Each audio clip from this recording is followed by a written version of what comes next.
Okay, so focus in on the feet. You can see how the skis are on edge, the feet are on edge, and the feet have to be energized. And we do that with the calf muscles. And to create skill in the calf muscles, that's what this lunge is going to be about. We're going to be doing a lunge with the knee way over the front of the foot so the heel's off the ground. Okay, and we're going to be balancing on the big toe here first and the second toe. Okay, and we're developing the inner calf muscles and then as we come up, we're going to balance on the middle toes. So we're exercising and engaging both calf muscles equally to control balance. So they may be twitching. Okay, so the knee is way out over the toes. Okay, so you're balancing just on the ball of the feet.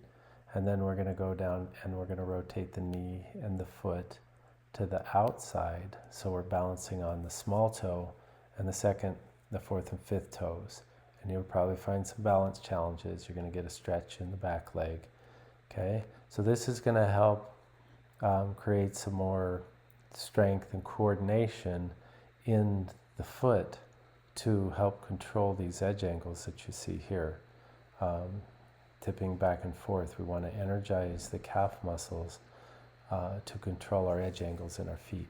Certainly should help skiing. Send some comments and subscribe, please.